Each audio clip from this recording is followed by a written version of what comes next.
a respeito de dois homens na Bíblia que diz assim: e ele fez o que era reto aos olhos de Deus, foi Ezequias e Josias. Mas neste meio teve o filho de Ezequias que não seguiu a ordem natural, que era ser um bom filho, porque segundo os ditados populares que nós temos, tal pai, tal filho. Mas Ezequias foi um bom pai, um bom rei, mas Manassés não seguiu a ordem natural das coisas. Ele veio de seguir os passos do seu pai, ele viveu o seu próprio entendimento, que era carnal, era mau, e ele poderia dizer, como foi dito a respeito de Nabal, ele era um homem do maligno. Então, quando Manassés morre, Amon assume o trono, e depois ele é morto, ele é assassinado pelo povo, e então um filho de 8 anos assume o trono. Assessorado pelos sacerdotes, repito, ele toma a decisão de não seguir a ordem natural das coisas, que era seguir o caminho do seu pai, ser um péssimo rei como ele foi, um péssimo rei como seu pai Manassés também. Diz a Bíblia que Josias, em vez de andar pelo caminho do seu avô, que era Manassés, em vez de andar pelo caminho do seu pai, que era Amon, ele andou pelo caminho de Davi, um homem de Deus.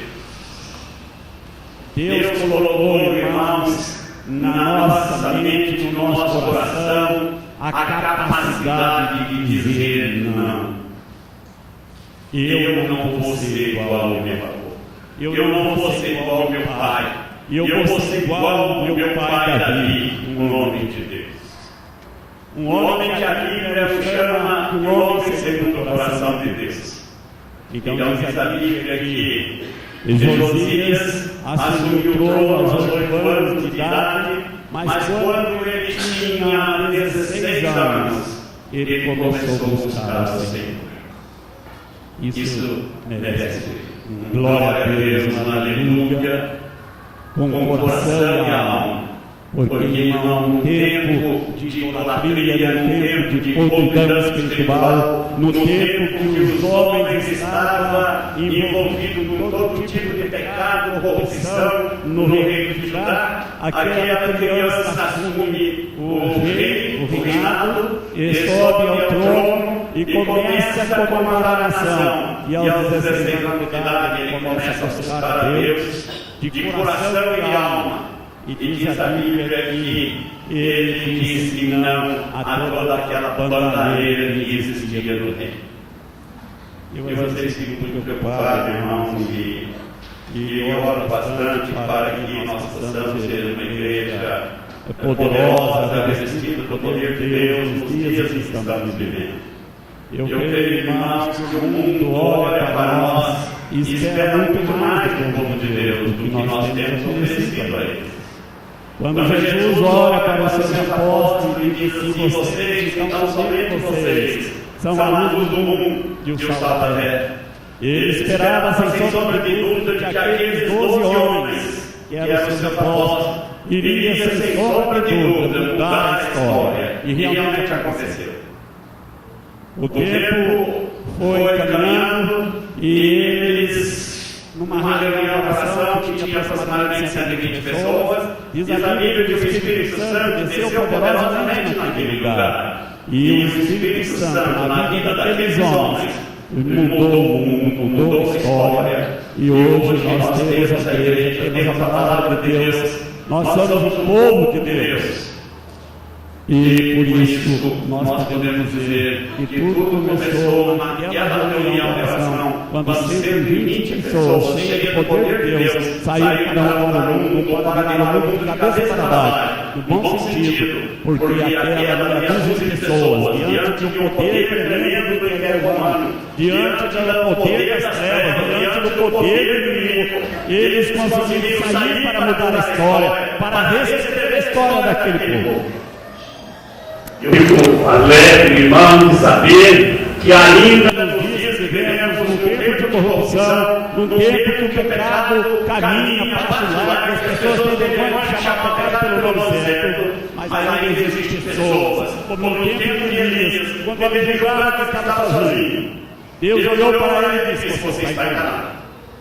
Ainda existem 7.000 pessoas que não dobram os seus joelhos diante de Baal. E eu quero dizer hoje, em nome de Jesus, que existe ainda um povo na face da terra que não se curva diante da podridão do mundo, do pecado que está escancaradamente por todos os meios de comunicação e que entra dentro das nossas casas como uma enxurrada para destruir a família, para destruir os lares, para destruir a família, porque o diabo sabe que o dia que ele conseguir destruir a família, ele está destruindo a igreja, porque a família é uma continuação da igreja, a igreja é uma continuação da família. Mas, meus irmãos, diz a palavra de Deus que Josias começa a buscar o Senhor, porque ele não seguiu a ordem natural das coisas. Ele disse não. Os seus assessores chegaram para ele com certeza e disseram: fica firme, rapaz.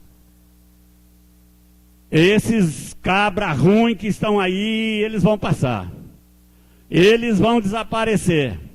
Deus está no comando da história. Eu disse não faz muitos dias, depois o pastor Luciano também citou, que a caneta que reescreve a nossa história está nas mãos de Deus. Amém? A caneta que reescreve a nossa história está nas mãos de Deus. Então, Josias, bem assessorado, e eu penso que eles disseram: fica firme, garoto. Esses malandros vão passar, e esses corruptos vão passar, e você vai fazer as reformas.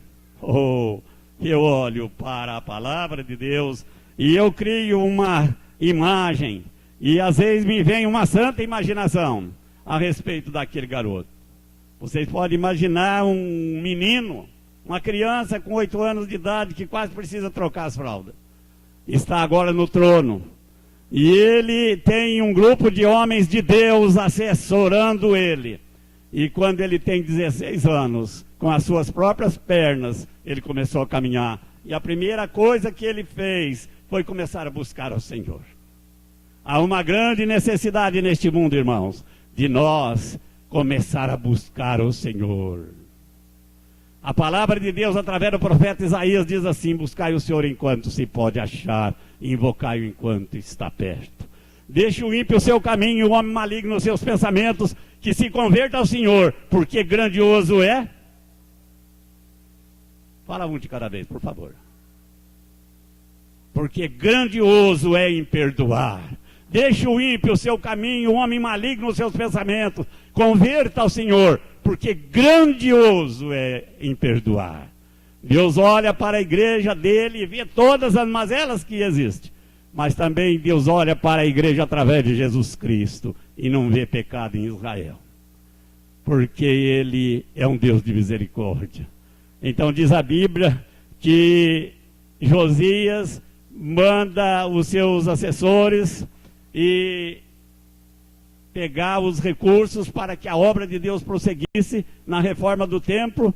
E diz a Bíblia que enquanto eles mexiam em alguns cantos, porque durante 55 anos de Manassés, durante 2 anos de Amon, o livro da lei ficou perdido. E quando a igreja para de usar a Bíblia, que hoje pouco se usa, tem muitas igrejas por aí que passam o tempo contando história e cantarolando.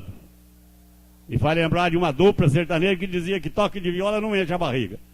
E eu quero dizer uma coisa, que a igreja precisa de louvor. Precisa de louvor e adoração.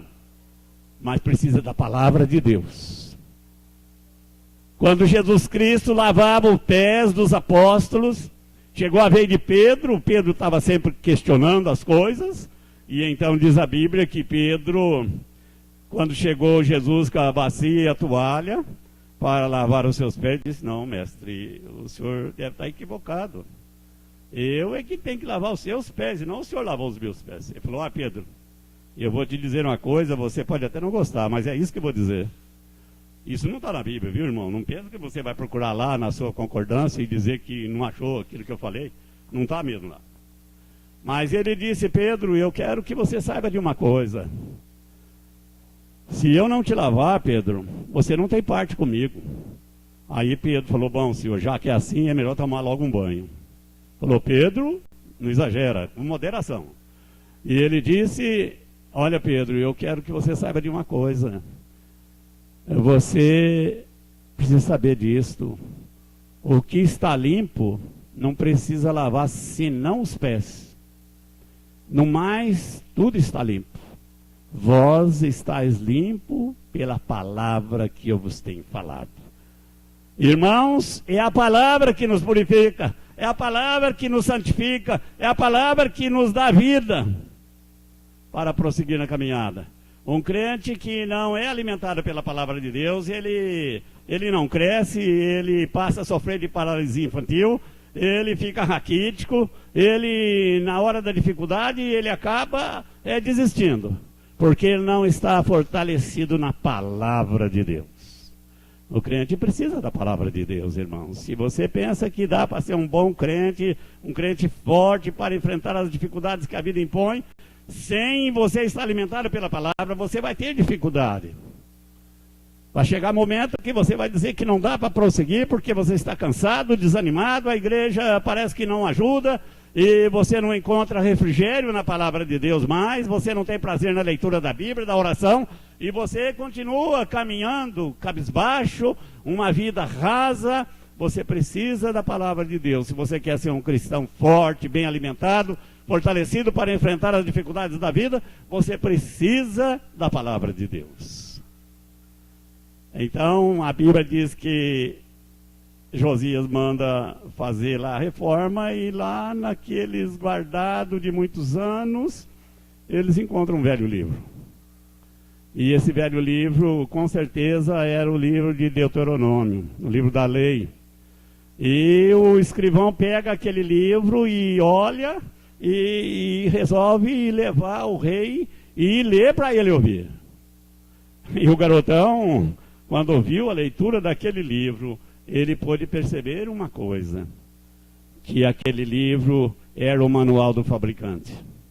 Aquele livro tinha a resposta para as suas perguntas. Aquele livro tinha a palavra que iria alimentá-lo, que iria fortalecê-lo e que iria colocar no caminho certo. E ele sente, naquele momento da leitura da Bíblia, que nem ele e nem os seus pais estavam obedecendo aquele livro. E então diz a Bíblia que Josias sente um momento de tristeza, de angústia, e ele se arrepende, rasga a sua roupa como uma maneira dele expressar o seu arrependimento. E ele então faz com que o povo tomasse conhecimento daquele livro, e que aquele livro deveria ser repassado para todo o povo, e a partir daí, aquele garoto começa a fazer as reformas, não só as reformas do templo, mas ele procura levar a palavra de Deus através dos seus assessores, para que as pessoas, através dela, pudessem não só ver o templo reformado, mas pudessem ver também as suas vidas transformadas para a glória de Deus. Irmãos, durante 31 anos, aquele homem governa aquele povo com a direção de Deus, com a graça de Deus e com o poder de Deus. Rapidamente eu quero mencionar, irmãos, 3 lições que nós podemos aprender com Josias. A primeira lição que nós podemos aprender com Josias, irmãos, é que ele não aceitou a ordem natural das coisas. Ele tinha capacidade de dizer não. E eu aproveito para olhar para os irmãos nesta noite, de um modo particular aos jovens. Os jovens precisam ter esta força, irmãos, para dizer não na hora certa. As pessoas precisam aprender a dizer não. Tem muita gente que diz assim, olha, eu tenho caído em cada enrascada, porque até hoje eu não aprendi a dizer não. As pessoas vêm falar comigo, eu vou dizendo sim antes de saber o que ele quer. Mas eu acho que deveria ser o contrário. É melhor dizer não antes de saber o que ele quer. E então, nós precisamos, e Josias tinha capacidade de dizer não na hora certa.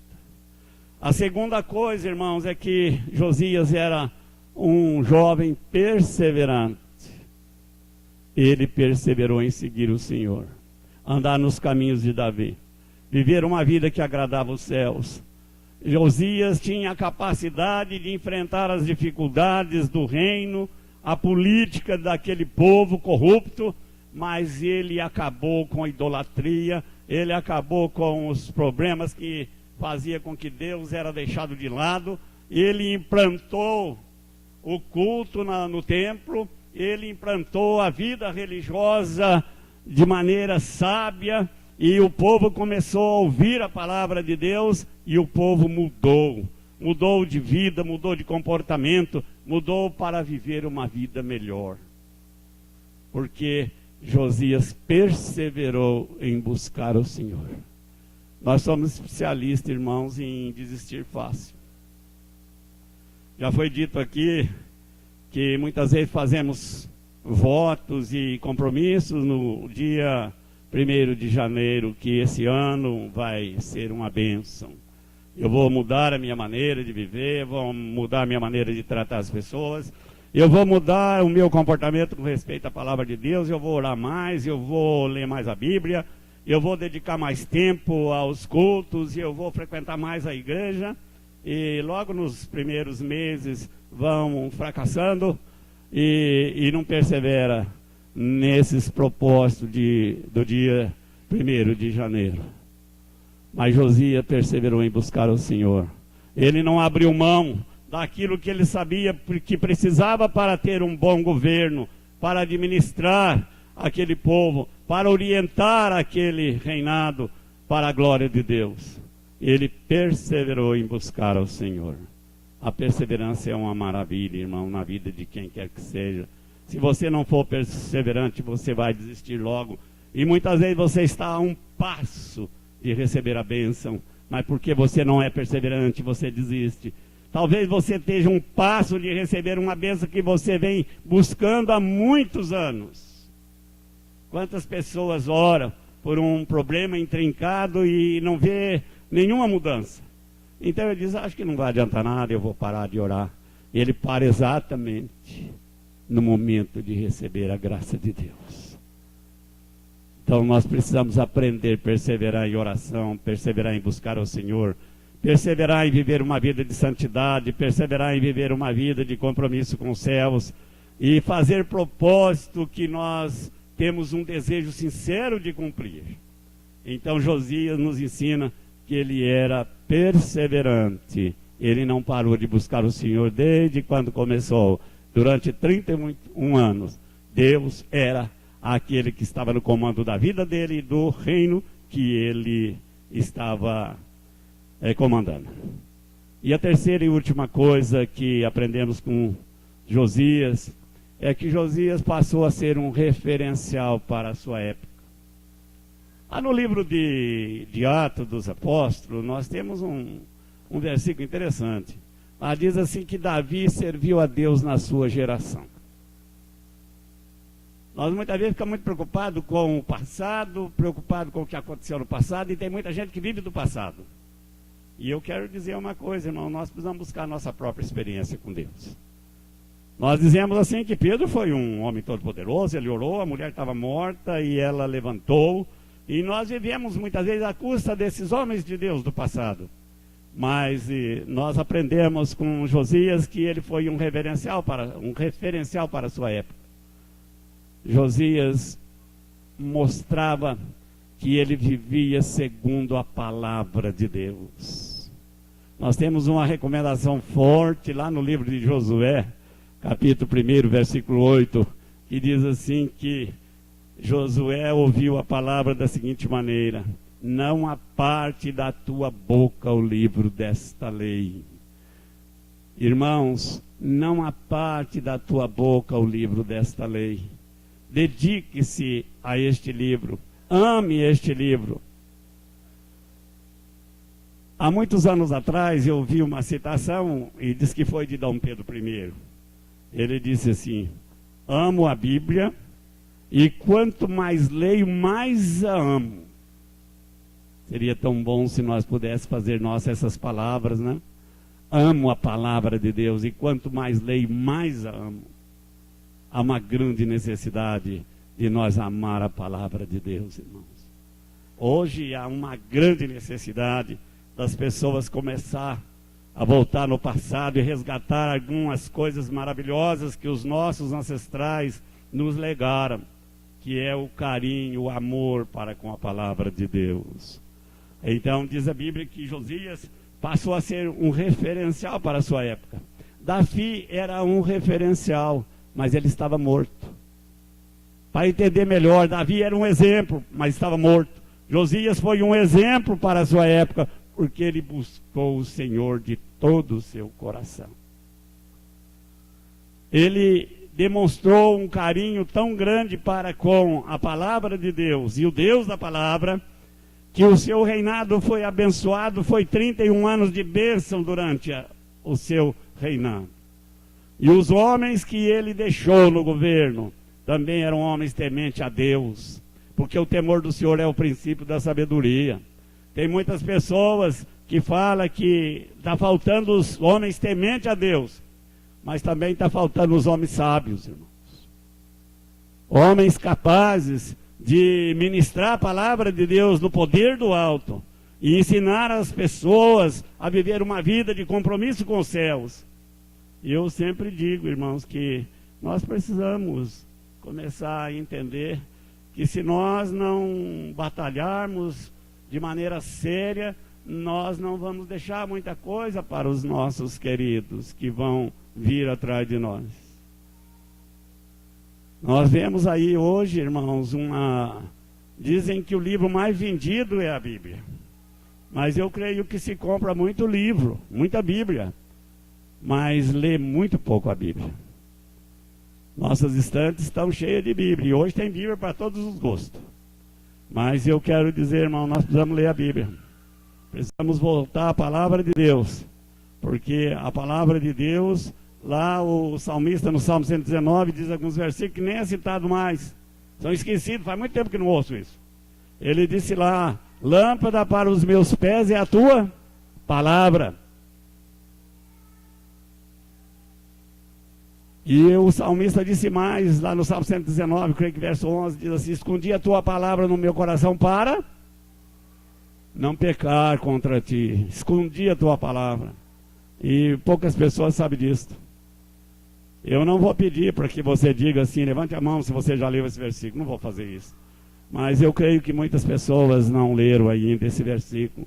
Mas eu quero dizer ao irmão e irmã que nós precisamos resgatar alguns valores que ficou no passado. Então Josias tornou-se um referencial para aquele povo. E eu pergunto hoje, e de um modo particular direcionado para os jovens, porque Josias tinha 16, 18, 20 anos. Ele era um referencial. E quem são os nossos referenciais hoje? Quem são os homens santos de Deus? Quem são as mulheres santas de Deus? Quem são as pessoas que nós podemos confiar?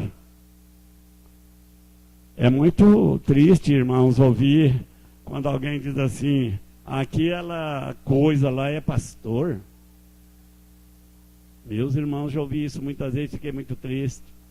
Aquele homem lá é crente, aquela mulher é crente, aquela moça é crente. E alguns têm a língua um pouco mais solta, diz assim: se aquilo lá for crente, então eu sou anjo. Já ouvi tudo isso, irmãos, mas isso é muito triste ouvir. Sabe por quê? Porque falta a palavra de Deus no coração destas pessoas. E também os nossos referenciais de hoje são muito pobres. Se eu fosse perguntar a você como... Eu vou terminar com isso, não precisa ficar triste comigo.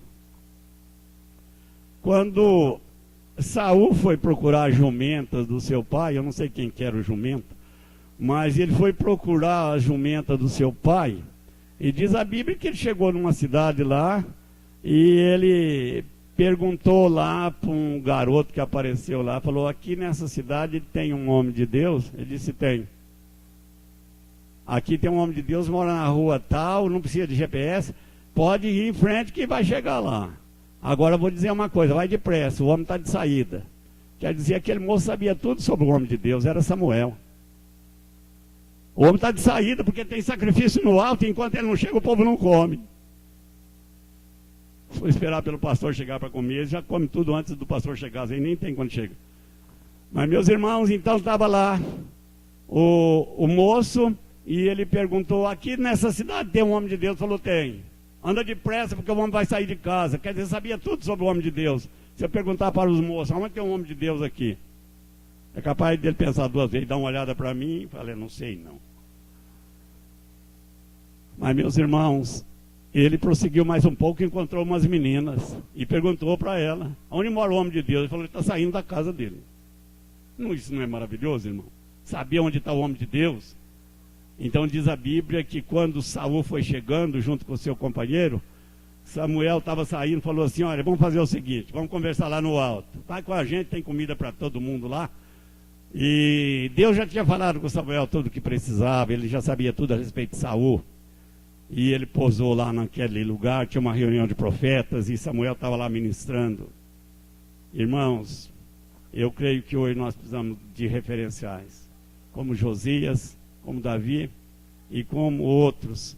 Mas graças a Deus que ainda tem alguns referenciais por aí afora. Homens de Deus, homens tementes a Deus, mulheres tementes a Deus, jovens tementes a Deus, moços que dedicam a sua vida à leitura da Bíblia, à oração, ao compromisso com Deus, e que não está vivendo no pecado, na miséria, na imoralidade, está vivendo uma vida de santidade, está buscando na palavra de Deus orientação para a sua vida sexual, para o seu namoro, e está vivendo uma vida para Deus. E eu espero que nessa igreja tem muito deles. Irmãos, se Manassés foi um péssimo rei e um péssimo homem, se Amon foi um péssimo rei e um péssimo homem, o seu filho, o filho de Amon, neto de Manassés e bisneto de Ezequias, era um homem de Deus. Ao sair daqui esta noite, que você for para casa, eu quero que você, antes de dormir, comece a pensar quem são os homens e mulheres de Deus neste mundo, nos dias que vivemos, que você possa orar por eles. Lá em Campestre faleceu um homem, o senhor Levi. Aquele homem dizia para mim, todas as vezes que eu ia lá, e a família confirmava, ele disse assim: pastor, todos os dias eu oro pelo senhor. E agora Deus o chamou. E ele tem um filho que é presbítero, aliás 2, mas um mais chegado que é o Daniel. Eu disse: Daniel, ocupa o lugar do seu pai, continua orando por mim, eu vou precisar muito disso. Que Deus possa nos abençoá-lo, que nós possamos ser referenciais para as outras pessoas, que você seja um referencial ou um exemplo na sua rua, um exemplo na sua escola, um exemplo na fábrica onde você trabalha, que você seja um exemplo como patrão, que você seja um exemplo de vida, para que o mundo olhe para você e possa ver o que viram no rosto de Estevão, quando ele estava sendo apedrejado. Diz a Bíblia que eles olharam para ele e viram um rosto como se fosse o rosto de um anjo. Que Deus vos abençoe.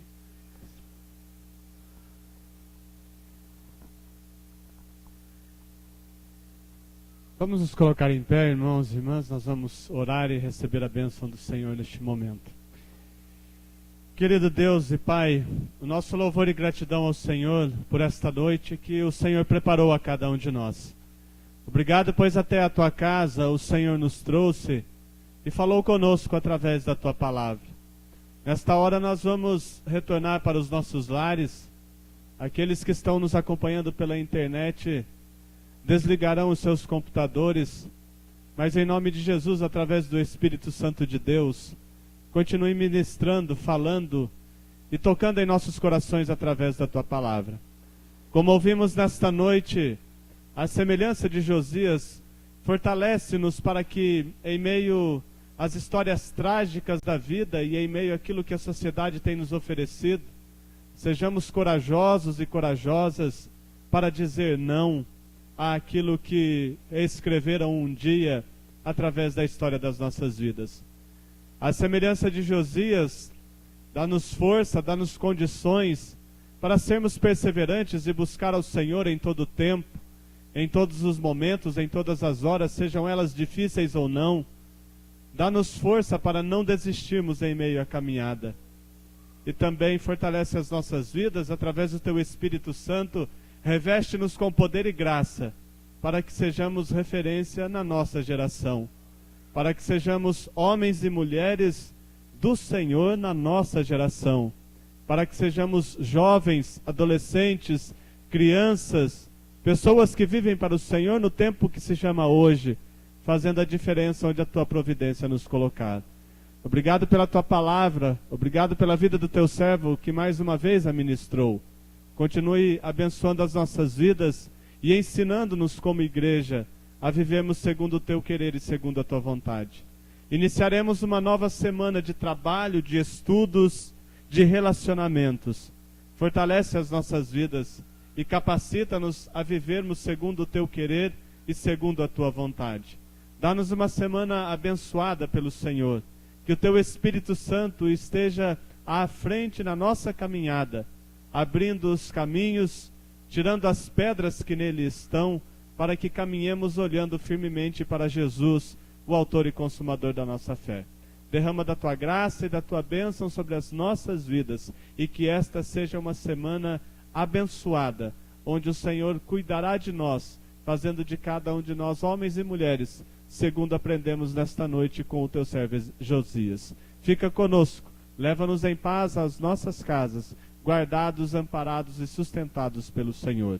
E que a graça do nosso Senhor e Salvador Jesus Cristo, o amor de Deus, o nosso Pai, a bênção, a comunhão e a consolação do Espírito Santo de Deus, seja sobre a tua vida, meu irmão, minha irmã, não somente hoje, mas por todo sempre.